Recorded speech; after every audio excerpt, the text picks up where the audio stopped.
Good evening, good afternoon, good morning, everybody. This is Parsha Talk, special Tuesday edition.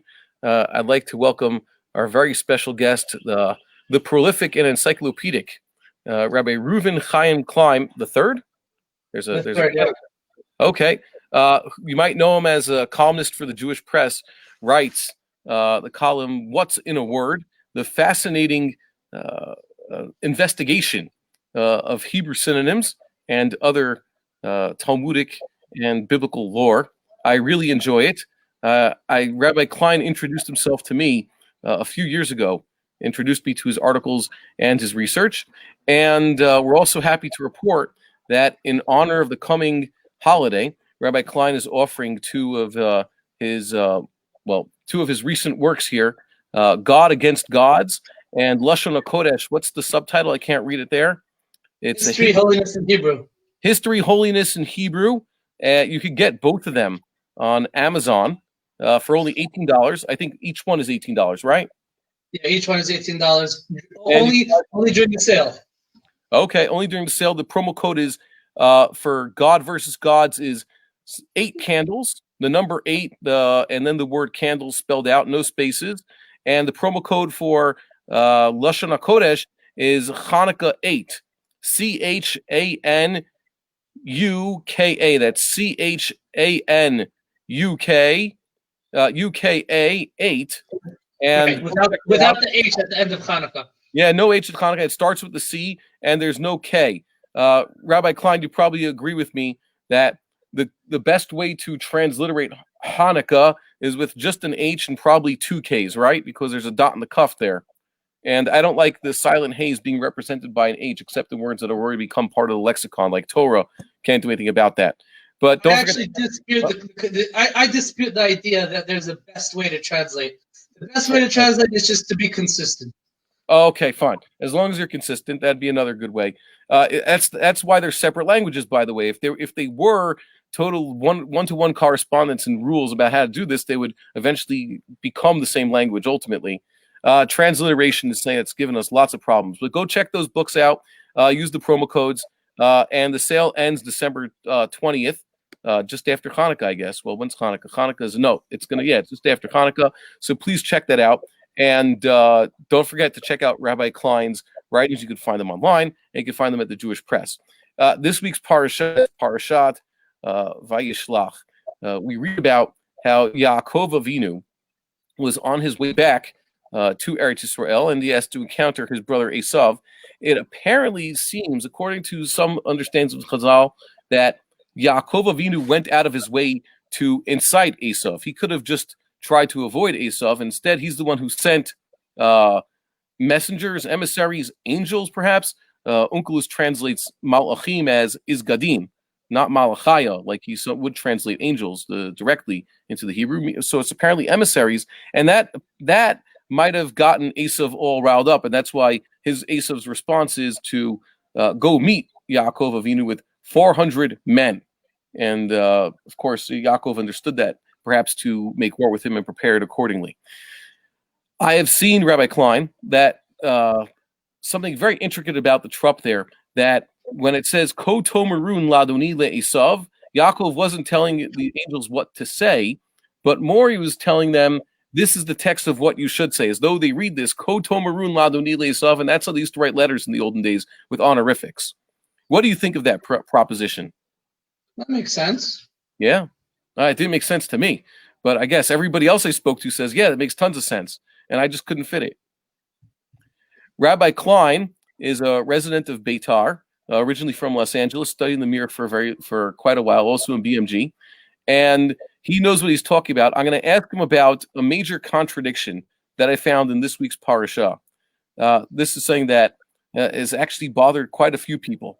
It says 2 weeks ago in the Parasha, at the end of Toldot, well, in the middle, it says that Esau got married at the age of 40, and there's 2 women named there.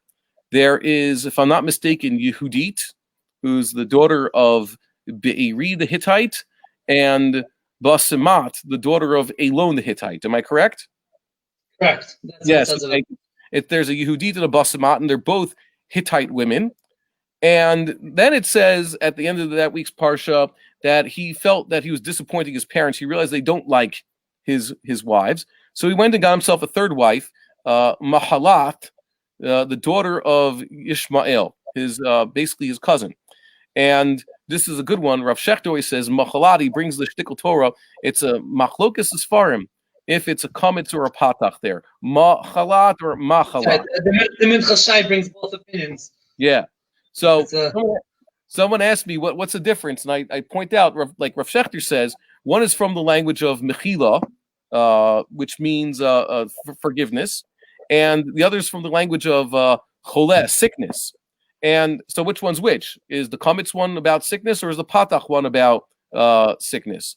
And I tell them, well, the kametz one indicates that the mem is from the shoresh. So ma'chalat would be lashon mechila, forgiveness, whereas mahalat, the mem just gets a patach because it's after the chet with the chataf patach, and that means that the mem is not part of the shoresh. It's like the word machala itself, the mem is not part of the shoresh. It's like ma'aseh, the mem is not part of the shoresh, and so that's the one from sickness. But in this week's parsha, we read, now you'll correct me, because you're the expert on this one. By the way, what you said from Rabbi Shechter, so yeah. I saw Rabbi Reisman bring the same idea down in the name of Rapam. Okay. The difference in mochalas and machalas. And does he say what I say? Yeah, he connects mochalas to mechila and machalas to machala. Okay, but in this week's parsha, they have totally different names. Suddenly, he marries one. That marries women who are Hivites. They're from Sayer's family, and the exact names are different. There's suddenly Machalat is not there anymore. She's Basamat, just like one of the Hittite women, and the other two wives of Esau are I don't have it in front of me. It's one is Ada, Bat Sivon, Bat Ana. If I'm not, the first one is Ada Bas Elon Achiti. Okay. The second was Ahalivama Bas Ana Bas Sivon Achivi. Yes, correct. Okay, so that doesn't match up. We have only one father-in-law is still there, and suddenly it's a different woman. And Basamat seems to have jumped from being Ishmael's daughter to being one of the other wives. And Ishmael's daughter has a different name entirely. No, sorry, Basamat has been taken over. What's going on there? And how many different shots can we find in there? Just give me some clarity here. Okay, so basically, what just summarize what we were saying is that there's three names of Parshas in Vayishlah told us 2 weeks ago, and then there's three names in this week's Parsha, in Parshas Vayishlah. Okay, so in Parshas told us you have Yehudis Bas Beri Achiti. Yeah. I see the screen backwards, so I think it's this hand. Yeah. Okay, don't worry, we can see you. Okay. Yehudis Bas Beri Achiti, Basmas Bas Elen Hachiti, and Mochas Bas Yishmael. Those are in Parshas told us. And then in Parshas Vayishlach, we have in this week's Parsha, Ada Bas Elen Hachiti, Halivama Bas Ana Bas Tivon Achivi, and Bas Yishmael. Okay, so those are the three names in this week and the three names back then. Yeah. Okay. So what is it? Can we just say that all three original wives? Oh, I'm in the middle of a share right now. Who is this? Steven Berger, call me later. Bye. Okay, fine. Okay. Sorry about that. So I would say perhaps that maybe all three died, but it says that I can't entertain that shot because there's other psukim that seem to counter-indicate that, and perhaps we could start with, let's say, Rashi and the classical commentators. How do they resolve this? Okay, so it basically to give you an overview of how the commentators look at it. Okay. This is so weird. The screen is backwards. Okay. Yeah. Yeah. Basically, some commentators will say that some of the people named in Parshas Tolos are identical to some of the people named in Parshas Vayishlach, and some of the commentators will say that no, they're totally different people. So at one end of the spectrum, you're going to have Rashi, who says that the three ladies named in Parshas Tolos are the same three ladies who are named in Parshas Vayishlach. And at the other end of the spectrum, Rashi is going to say, oh, he only had three wives altogether. And at the other end of the spectrum, you're going to have Rav Avram ben Arambam, the great Rambam, Maimonides' son. So Maimonides' son says that No, there were three. He married three ladies in Parshas Toldos, and then he married another three ladies in Parshas Vayishlah, and altogether he married six ladies. That's at the other end of the spectrum. Wouldn't that mean that only the latter three wives gave him children? Or that the latter three wives are the only ones that gave him children that Tanakh decided were important for us to know about. Yeah. And yet his first three wives produced no children of any significance. That's what it would seem to suggest. Yeah. Like I said, I have a hard time figuring that, especially because that would mean that he married two daughters of Yishmael, and only one gave him any children worth noting. And also, yeah. Sorry about that. The obviously the midrash that says that Eliphaz was already born, and he's the one who chased down Yaakov Avinu way back when. Obviously doesn't hold of that. Eliphaz must have been born already, sometime before, well before Yaakov Avinu ever ran away, and before Esau even took his third wife. So it's very hard to do that. Okay, go on. I mean, I don't know if Rabbi Avram ben Aramam would feel beholden to that midrash about Eliphaz. Okay. So that's not necessarily something that he might have taken into consideration. But it is interesting that Rabbi Avram ben Arambam writes at the end that he actually prefers Rashi's approach. Okay. He prefers saying that the three women in Parshas Tolos are the same three women in Parshas Vayishlah. So those are the two extremes. The Rashi on the one hand that says that it's the same three women, and Rav Avram ben Arambam on the other hand that says that it's completely three other women. In the middle, we'll have other commentators who say that some of the women in Parshas Vayishlach are also the same person from Parshas Tolos, and some of them are not. So how does Rashi decide who's who? What? How does Rashi decide which of the three women? How does he line them up? So let's get into it. Okay.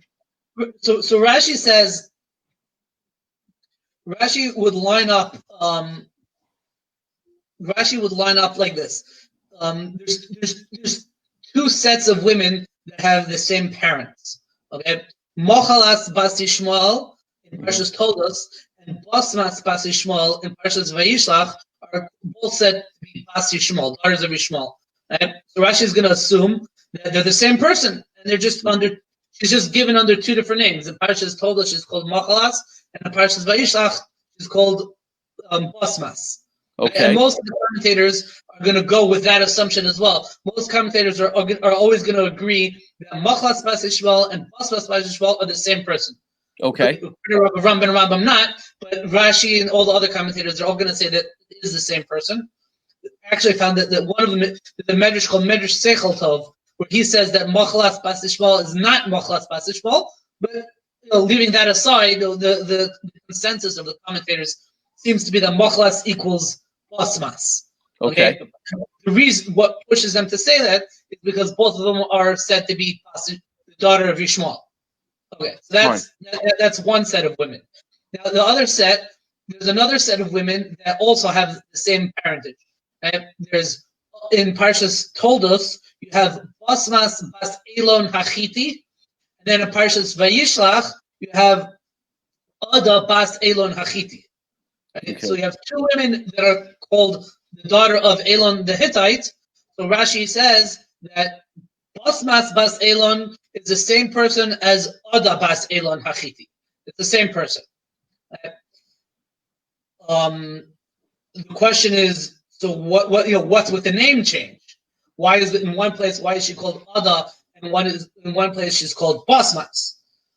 So the commentators say Rashi says this, and other Mefarshim expand on what Rashi is really trying to allude to, and they explain that it could be that her name was really Ada, and the Torah calls her Basmas, and Parshas told us as a lead-in to the next thing that the Torah discusses right after talking about Esau marrying his wives when he was 40. It says that Esau married Yehudas bas Beeri Hachiti and Basas bas Elon Hachiti. And right after that, it says that Yitzchak was very old and he was blind, and that's the prelude to the story of Yitzchak giving the brachas to Yaakov and subsequently another bracha to Esau. Right? So Rashi sees a connection between Esau marrying somebody named Basmas bas Elon Hachiti and Yitzchak becoming blind. Rashi explains that the word basmas is related to the Hebrew word samim, right? Spices or fragrances. And Rashi says that alludes to Esau's wives burning incense, idolatrous incense, and the smoke of those idolatrous incense went into Yitzchak Avinu's eyes and blinded him. Okay. So the reason why Ada is called basmas in Parshas Toldos is as an allusion to this idea that Esau's wives were idolaters, and that explains the next story, which involves Yitzchak being blind. Wait, So but Yishmael's daughter changes names from Machalas to Basamas. Are we to then make an inference that the fact that her name is now Basamas also alludes to something idolatrous? Okay, why does everyone call me when I'm in the middle of a share? Okay, just hang up on me. What? Just hang up. They're not important. Yeah, exactly. It's Yetzirah. Yetzirah told them to call. So you're asking a good question. Let's get back to. Fine, we'll put that. Okay, so we could say it like this. See, Rashi seems to say that the daughter of Yishmael, Basmas, also known as Machalas. Yes. Guys. Basmas, known as Machalas, her real name was really Basmas, and the Torah in Parshas the Torah in Parshas Vayishlah calls her Basmas, and Parshas Toldos it calls her Machalas. Rashi seems to say that her real name was Basmas, but the Torah in Parshas Toldos called her Machalas to allude to this idea that when Esau married her, so his sins were forgiven. Right? And it really comes from the Jerusalem Talmud, which says that when a person gets married, so their sins are forgiven because he becomes like a new person. He's entering a new stage in life, so he gets sort of a fresh start. Are you going to continue in your old ways, or are you going to take the opportunity to start living a better life, right? Okay. So that can be one reason for understanding the change between Basmas and Machalas. So there, it doesn't. In that, if that's the dynamic, so then in that case, Basmas does not necessarily imply anything idolatrous about Esau's wife, Basmas Bas Yishmael. Even though in the case of Basmas Bas Elon Hachiti, Rashi says that the term Basmas implies her relationship to idolatry. So in one case, it's an actual name, and in one case, it's sort of like a nickname or some sort of appellation that the Torah gave her to allude to her associations with idolatry. That's one way to explain the connection, the switch between Basmas and between Machlas and Basmas. Another way I found in other commentators, the Rokeach, one of the early Ashkenazi Hasidei Ashkenaz commentators, and also the Moshav Zekanim compendium from the Tosafists. So they bring down another way of explaining the switch from Machlas to Basmas Bas Yishmael. They explain that when she first married Esau, so her deeds were as pleasant as spices, as fragrances. So she was called Basmas. So in this case, Basmas, not only does it have like a neutral connotation, it actually has a good connotation. It sounds like, she's doing nice things. She's na'im, right? She's pleasant.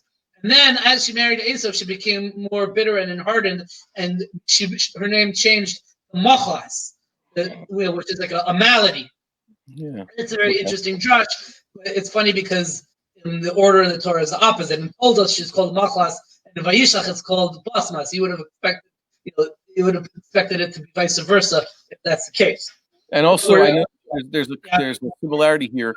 They tied the name Keturah, which would be Avraham Avinu's third wife, along similar lines, also having to do with, instead of Basamat from the spice, Keturah from the connection to the word for incense. So right. There might be something there. Okay, good. I'm still following. Yeah, so, I'm glad you're still following, because this is very complicated and I'm very tired, so I hope I'm doing a good job of explaining. No, it's good. Let's go on. So far, we've explained why the two women who are called Bas Yishmael, Rashi explains, are the same woman, Basmas Bas Yishmael, Machlas Bas Yishmael, and then Rashi also explained how the two women who are Bas Elon Hachiti are the same person, right? Ada Bas Elon Hachiti and Bas Elon Hachiti. Fine. What gets a little bit more tricky is the last two women that we have to discuss. And Parasha told us the first woman that Esau married was Yehudis Bas Be'eri Hachiti, and in Parasha's Vayishlah, so the second woman that he married was Holivama Bas Ana Bas Tzivoin Hachivi. Okay, so Rashi understands that these two names actually refer to the same person. Yehudis Bas Be'eri Hachiti equals Holivama Bas Ana Bas Tzivoin Hachivi. Okay, that's what Rashi explained. And the way Rashi says it, the way Rashi seems to understand it, is that really her name was Oholivama, but Yishmael presented her as if her name was Yehudis. Yishmael? I'm sorry, Esau. Sorry. Okay. I told you I was tired. Okay. Esau presented her to Yitzchak as if her name was Yehudis to try to show that she was, more righteous than she actually was. So Yehudis, the term Yehudis, the Gemara says in Tractate Megillah, it says that nikra Yehudi. Anyone who denies the validity of idolatry is called a Yehudi. So by Esau naming his wife Holivama, by giving her the name Yehudis, he's trying to imply that she denied idolatry. She's a good person. She's on our side. She's a Yehudis. A Yehudis literally means a Jewess. So he's trying to imply that she's good. So Rashi, with that, Rashi explains the contradiction in her first name. Right? Her real name was Oholivama, and she was called Yehudis to give up, for appearances. Esau called her Yehudis to keep up good appearances. But there's some commentators that even say that the term Oholivama actually it's not just that it's a name that Esau wanted to give a good name instead of Oholivama, but that the name Oholivama itself has a bad connotation, which is why Esau wanted to change her name from Oholivama to Yehudis. They say that the name Oholivama, if you sort of parse the name and split it into two words, you get Oholi, which means my tent, and Bama. Bama means a high place, or it was a place of idolatrous worship, pagan worship, but it was a public area where people just came and sort of did whatever they wanted.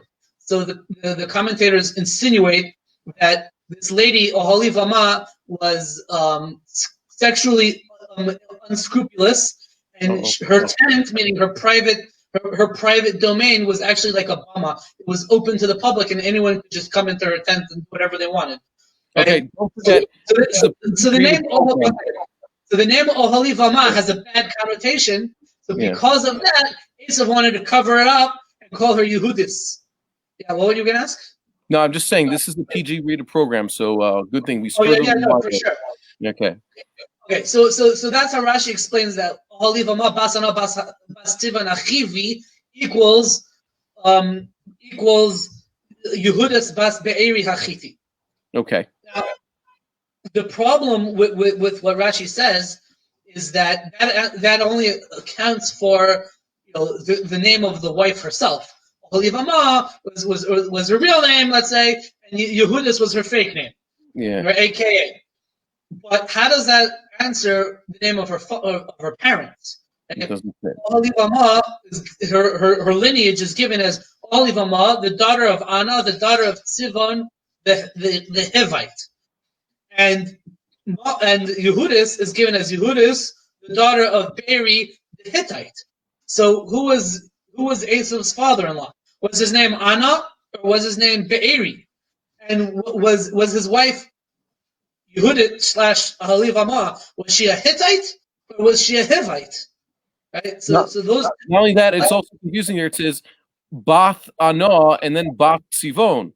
So who are Tzivon and Anna? Apparently, they're both men. So whose daughter is she? Is she's Anna's daughter or is Tzivon's daughter? It's also a little bit confusing there. That is correct. That's another point. So the commentators also address this issue when they're Rashi himself doesn't address this point, but the other comment, at least not directly, but the other commentators expand on Rashi and they try to deal with this issue. So one way of dealing with this Medrash Lekach Tov goes with this approach, and he says that looking at the names of Yehudis / Aholivama's parents, yeah, you'll notice that the names might be different, but if you look at their names from a sort of semantic perspective, they're actually very similar. Right?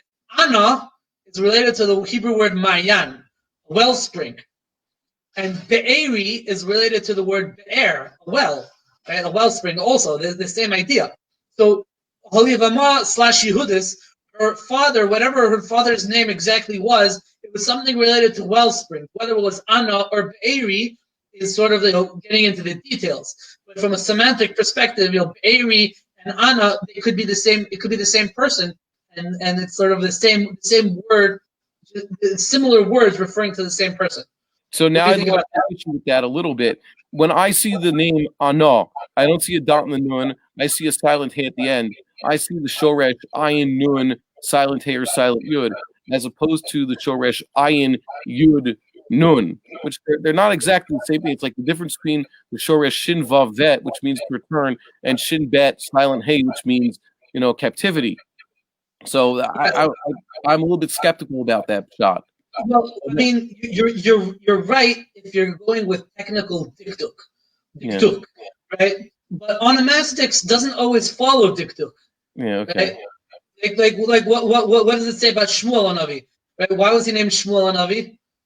Yeah, Shema. So, you expect an iron in there. You'd expect an iron in there. So it doesn't. Giving proper names doesn't always follow the rules of grammar. So you're right. I know it doesn't suggest that ayin, the yud from ayin yud nun is missing, but it's close enough. Okay. Maybe, I don't know. That's it's sort of a take it or leave it type of idea. I'm still waiting for an answer I could be less skeptical about. Okay. So another approach we can use to explain this Anah / Be'eri contradiction is that there's a Tosfos in the tractate Bava Basra. The Tosfos argues that Anah was actually a woman, as it says, Holivama, daughter of Anah, daughter of Tzivon the Hivite. Right? So Anah was the daughter of Tzivon, if you understand it like that, according to Tosfos. So you don't not mention the father. What? So the father's not mentioned here, just her mother and grandfather. That's her mother, right? So Holivama / Yehudis, her mother was named Anna, the daughter of Tzivon the Hivite. And her father, you can go with Parshas Toldos. So it says her father's Yehudis bas Be'eri Achiti. And so you can resolve the contradiction by saying that Toldos is giving her parental lineage, and Parshas Vayishlah is giving her maternal lineage. Okay, and I wouldn't be surprised. Or normally someone could say, yeah, but all throughout the Bible, you only use patch for lineage. But you have one right at the end of the Yoav ben Tzruya. Tzruya was his mother. Yeah, there are definitely cases where have, just like this first pasuk, it opens with Esau's wives. It says Esau took his wives from the daughters of Canaan, and then it mentions these two Hivite women. No, the Hittite woman and the Hivite woman, and then at the end of the parasha, it says the last Edomite king, his wife was Ishto Mehetavel Bat Mezahav. Bas Mezahav. Yeah, Bas Matred, Bas Mezahav, another Bat, which means apparently also she's given her matronym. Also, this woman was apparently so famous that she was famous because of her mother also. So it's not unheard of. We even have it twice in this week's parsha. Okay. Yes. Okay. Good, but I'm still looking for a better shot. You're gonna have to. You have to do more to convince me. Okay. Yeah. There's one or two more points that are relevant to Rashi. We're gonna run out of time before we get to all the other explanations. But, okay. What? Fine, but let's try to get some clarity with it. Go on. Yeah. So one question you have left is Chivi and Chiti. Okay, so if one's talking about the mother, one's talking about the father, so it's a sort of a mixed marriage. You could say it like that. Another question is if Aholivama is the same person as Yehudis, so then why in Parshas Toldos is Yehuda's first wife mentioned, and in Parshas Vayishlach, she's the second wife mentioned. If it's the same person, you would expect it to be in the same order. Okay. So there is a sefer on Rashi. It's not a very famous sefer. It's called Imre Shefer, written by Rav Nassim Nata Shapiro. Not the Megala Mukus, but the Megala Mukus' grandfather or great-grandfather, Imre Shefer. It's a very interesting parish in Rashi. I actually have a cousin, Rabbi Aaron Shapiro, in Pardes Katz near Bnei Brak, who's working on publishing this Imre Shefer. But it hasn't been published in like a few hundred years. It is available on like Etzra Chochma and a few other songs, but a few other, I think, on Hebrew books, but whatever.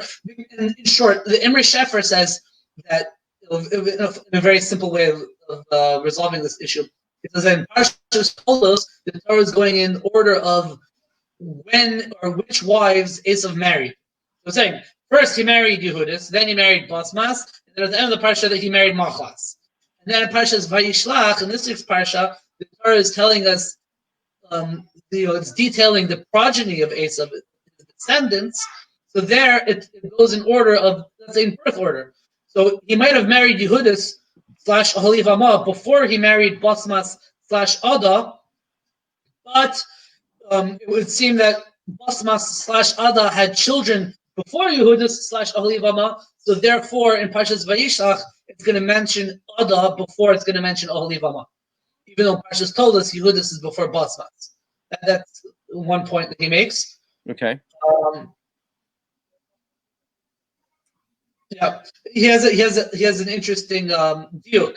He has a very interesting sort of oddity that he points out in Parshas Vayishlach that he finds as a hint or a support to Rashi's view. Right? Rashi said that the three women in Parshas told us are the same three women in Parshas Vayishlach. So it's that. So Imre Shefer says that this is alluded to in the text because it says Vayikach es noshav. Esau took his wives, and then it says who his wives were, and it says that he took his wives to the Har Seir, to the Mount Seir, right?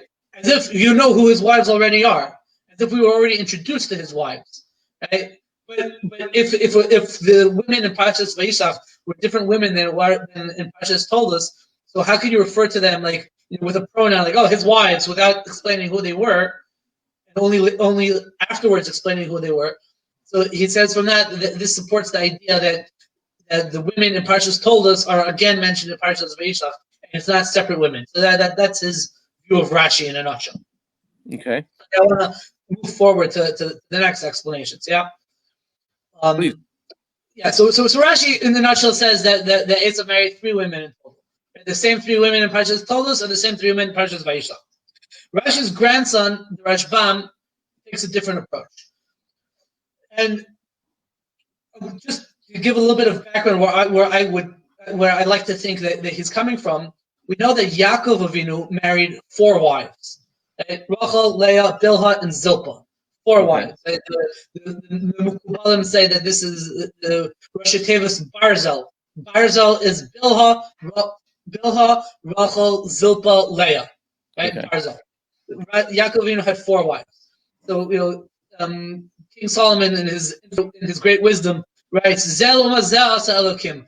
This corresponding to this God created. The side of good, there's a well-known Kabbalistic idea that the side of good always corresponds to the side of evil. So if Yaakov Avinu had four wives, it makes a lot of sense to say that Esau had four wives as well. And in fact, yeah, that doesn't work out. But okay, let's see how we're going to work it out. As Hashem, we're going to work it out. We only have like 10 minutes, so we're going to hopefully work it out within the next 10 minutes. It's interesting that there's a Rabbeinu Bachaye in Parshas Bereshis. Rabbeinu Bachaye says on the pasuk of Achos Tuval Kaya Na'ama, Rabbeinu Bachaye says that there were four women who are considered the mothers, or four demonesses that are considered the mothers of the Shadim. Four women who are the mothers of the Shadim. Arba Imes of Shadim. Right, that corresponds to the side of evil of the Arba Imos, the Arba Imohis that we talk about in the Leil Pesach. So he says that these four women that are the mothers of the Shadim are Lilith, Naama, Agras, or Igeres, depending on how you pronounce it, and Machalas. Okay, the Rashi Teva is Alman, which means a widower. Okay, that's Rabbeinu Bachaya. Now, going a step further, the Vilna Gaon, in his commentary to the Safra Ditzneusa, the Vilna Gaon writes that these four women of he calls the Nishei Sitra Achra, the wives of the Sitra Achra, of like the Satan, correspond to Esau's four wives. Yeah, Vilna Gaon says that it corresponds to Esau's four wives. What four wives? Right? Rashi says he had three wives. If you go with Rav Rambam and Rambam, there's six wives. So where do you get four wives from? Okay, so as I'm going to explain, the four wives chat comes from Rashi's grandson, the Rashbam. Okay, the Rashbam goes like. Rashbam, I like to point out to our viewers there, Rashbam, Rabbeinu Tam's older brother, actually records how he told Rashi that perhaps Rashi's commentary could stick a little bit more with Pshat and bring less from the Midrashim. So Rashbam has a lot less to say on the Parshas, and is usually does not resort to Midrashim as often as Rashi. I don't think he even resorts to Midrash at all in order to, like, he sometimes does, but definitely not like Rashi. Most people are not familiar with Rashbam's commentary, but it's a lot more Pshat based. So how could he take that out of the Pshat? I would be surprised by that. Okay. So we actually already set this up because it's fairly simple. There's two sets of women that have identical parentage from Parshas Tolos and Parshas Vayishlah. There's Basmas Bas Ishmael and Mochlas Bas Ishmael.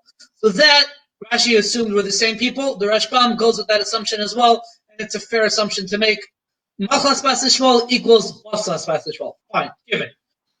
The other two cases were Basmas Bas Elon Hachiti and Oda Bas Elon Hachiti. Okay? And Rashi also said those two women are also the same person. Okay? So the Rashbam also goes with that approach. Oda Bas Elon Hachiti equals Basmas Bas Elon Hachiti. Okay? Now we're left with Yehudis Bas Be'eri Hachiti and Oholivama Bas Ana Bas Sivan Hachivi. Right? That's what we found difficult with Rashi. How could Rashi say that those two are the same person? So the Rashbam argues with Rashi on that point. Right? So he says that Oholivama and Yehudis are two different women. So it comes out that according to the Rashbam, you have one wife is Ada / Basmas, one wife is Mochlas / Basmas, and one wife is Oholivama, and one wife is Yehudis. That's how you get four wives. There you go, four wives. Okay. You following? Yes. Okay. So now the problem is that what comes out is that Yehudis is mentioned in Parshas Tolos, but not in Parshas Vayishlach, and Oholivama is mentioned in Parshas Vayishlach and not in Parshas Tolos, right? Which is one of the reasons why Rashi would assume that they're the same person. But the Rashbam takes a different approach, and he says what must have happened is Yehudis was a wife of Esau, but she didn't have any children, so therefore she's mentioned in Tolos because he married her, but she's not mentioned in Parshas Vayishlach because she didn't have any children. In Parshas Vayishlach, talking about Esau's descendants. Okay. And Oholivama is not mentioned in Tolos because the Rashbam says he didn't marry her then. He only married her at a later point in the chronology. But she is married in Parshas Vayishlach because that's when he married her in the chronological order of the stories. So that's how he justifies saying that Esau had four wives. And this corresponds with those Kabbalistic sources that I was saying before, the Vilna Gaon that says that Esau had four wives. The four women of the demons correspond to the four wives. And this idea is also brought down in the Ibn Ezra, the Chizkuni, the Bachar Shar, and the Sefer Hagan. A lot of the French, German Tosafists, they go with this Rashbam's approach of four wives as opposed to Rashi's three wives. So Sefer Yashar also says this. Yeah? Maybe you can give me some source on this. I'm familiar with Lilith. That's already in the Gemara and other sources as being a demonic creature, female demonic creature of some sort, usually the first demoness or the mother thereof. Those other names for those demon women. You said one was Aleph Gimel Reish Tuf, which we're not quite sure how to pronounce it. It's just the Hebrew word Gareth. And you said Na'amah in there. Yeah. Oh, you have a book there. Who's that? Malchei Elyon. Okay. Reuven Margolis. This is an encyclopedia of of angels and demons in Chazal. Okay, Where's if you yeah. want sources about it, look in this book. Do you know where the name Na'ama would come from? Why would they say that's the name of a demon? Do you know a source off the top of your head from Chazal that there was a prominent demon by that name? There's a Zohar that talks about a woman named Naama having relations with the fallen angels and producing demons and stuff like that. So that would rival where it comes from. Sorry. So that would rival the medrash that says the Na'ama specifically mentioned as being the sister of Tuval Cain. Why was she mentioned? One popular medrash that Rashi brings, of course, is that she's mentioned because she ended up being Noach's wife. But this would be going with no, she's mentioned because she was demonic, apparently. And those other two names you mentioned, Igereth and what? Igereth bas Mochlas. It's a name of Igereth and Mochlas appear together in the Gemara. I believe it's in Pesachim. It talks about a demon that's named Igereth bas Mochlas. Look in this book all the sources you want about these about demons and angels. Okay, so I have to get a copy of that book. But that's all the time we have for now. So we're going to have to pick this up next time. I'd like to remind everybody out there in internet land. First, we'd like to thank Rabbi Reuven Chaim Klein of the Jewish Press for joining us because I can't get enough of what he's been writing. So it's good. He's actually consistent. I try to write every week and I can't, but he's able to do it. So more power to him. I do get paid for it. So yes. Don't forget, check out Rabbi Klein's books out there. We'll put the link to the promo. He has God versus Gods and Lashon Hakodesh, History, Holiness, and what's the last H? Hebrew. History, Holiness, and Hebrew. There you go. That's why I should have known that one. And don't forget, Haggadah Pesach. We're trying to sell out all the original Hebrew editions so that we can go forward with the translation. It's almost ready to print. You can pre-order your copies now or just order a copy of Haggadah Pesach from yours truly. Don't forget, everybody, like, share, and subscribe. Check out Rabbi Klein's columns and his books. It's always good to know. And I'd wish you all Shabbat Shalom, but it's only Tuesday night, so it's a little bit premature for that. So have a good rest of the week, and happy Hanukkah preparations. You can still make Havdalah from last week. Yes, we can still make Havdalah. Said that. I hadn't seen someone since I saw him this morning. He hadn't been around Sunday, Monday. He missed learning. So I asked him if he said Havdalah. He's like, why? I said, well, if you fall asleep Shabbos afternoon and wake up Tuesday morning, you still have a chance to say Havdalah. I assume that's why we missed him. But anyways, Rabbi Klein, thank you very, very much. And thank you for having me. It was a pleasure. Good. So we'll be able to talk in a minute, but everybody else down in the internet land, see you next time.